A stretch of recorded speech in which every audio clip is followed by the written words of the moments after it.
Very good. Go to Representative Delozier. Thank you, Mr. Chairman. Over here. This side. Oh, sorry. Over here. My bad.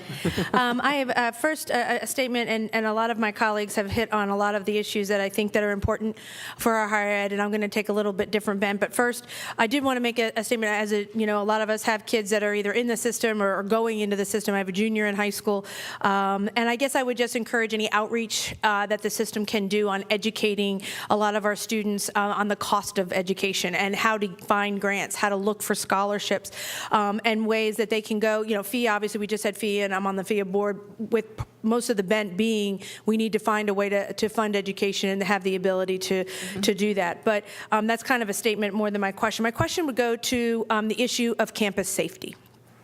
We've hit a lot of the issues that are important, but I also believe that our safety on our campuses is paramount. In your description here in your appendix B3, it talks about the fact that State System University has 75% fewer incidents of serious crimes than the state average.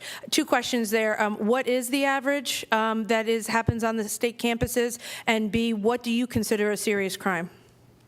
Our fact checker is going to find the fact, because I don't know that off the top of my head. There is a terminology defined by the federal government. So you use the same. You use that same description. Terminology. Okay. I wasn't sure if there was a difference. Would you like to hear from a college president on what we're doing to help students be safe? Well, I do, and let me follow up. Just also, I definitely want to hear that.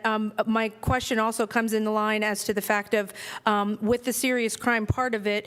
You mentioned in the description going forward, the university will need to add victim advocate positions, employ appropriately trained investigators, and conduct campus security.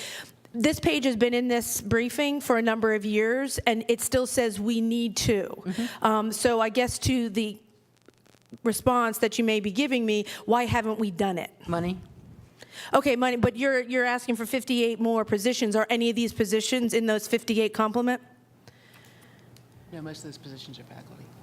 No, most of the positions are faculty. Okay, so it's not a priority then to hire these types of individuals? It's more of a priority? I mean, shouldn't it be balanced out, the campus safety and reaching out to students as well as the faculty needs? It is a balancing act when you're looking at with resource dollars, where do you put into the faculty and where do you put into these other options to have a balanced portfolio? And I totally understand that, because we all have to balance that budget. So, I mean, everybody has that same problem. I guess my issue is that this page has been in here, the budget briefing, for a number of years, and that line hasn't changed. And so that we need to, and every year there's different complement numbers. There's different. So it seems that over the last couple years, this has fallen by the wayside, but yet more and more we hear about the safety of our students, and many, that underreported statistics. How are we doing this? Where are those information going? And yet we hear many campuses, not necessarily in Pennsylvania, so I'm not throwing you guys under, but across our United States that have very, very big issues with fraternity issues, with alcohol, with all of that lead to very poor decision making and people getting seriously hurt, if not killed. What I can tell you that might mislead on is that's a request for state appropriated funds. Many of the universities, in absence of state appropriated funds, use fee funds to fulfill, to hire people and to fulfill the kinds of services and programs you're talking about. So I would have to tell you, don't assume, I would suggest, don't assume that people are not being hired or retained for the services and programs you've suggested. What we've had to do, given the limited state appropriations, is look to the students to fund those services for the students. Well, do you have any records as to these positions being filled? Or well, that's what I'm asking for. So can we get that information? We'll survey that from. It's just not being funded. It used to be. It was one of those, when you go from funding 2/3 of an operation to 1/3, there's a lot of used to be's. It used to be funded from state money. Now it's being funded by students, or it's not being funded at all. But we will definitely get you a comprehensive description of where we're using all our resources to advance the safety and security of our students. How's that sound? That would be fine. Your campuses are very different, and I know that some are and some aren't. Can you give me a list of which ones are Act 120 certified?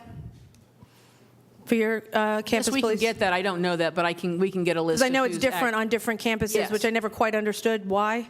Some are Act 120 certified, because you mentioned in your book that that they're commissioned, trained, and armed. So all of them carry? Well, yes, all of them are licensed in the same level. They're all state licensed, officers. Okay. Yes. And then the... We also, excuse me, if I may, we also, in addition, a police department may hire other types of auxiliary folks, not just like, you may have a security guard. or community different- kind of Right, yeah, there service. could be in our Okay. larger forces a variety of personnel. Okay, and just the ability, so I would just ask for that information if possible as to where we stand with those changes. And just in the book, it says that we need to be hiring, so I'm inferring that you have yet to hire. So that's why I'm confused as to what you do have and don't have.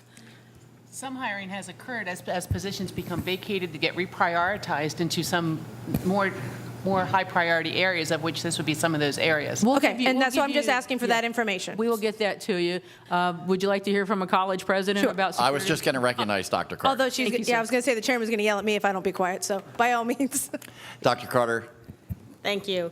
I would say that we are actually doing things on a daily basis to improve the safety of students on our campuses. And while we have undergone budget cuts and have had to reallocate funds, we are always training our staff, and not just particular staff members, but all of our staff members, on how to keep our students safe.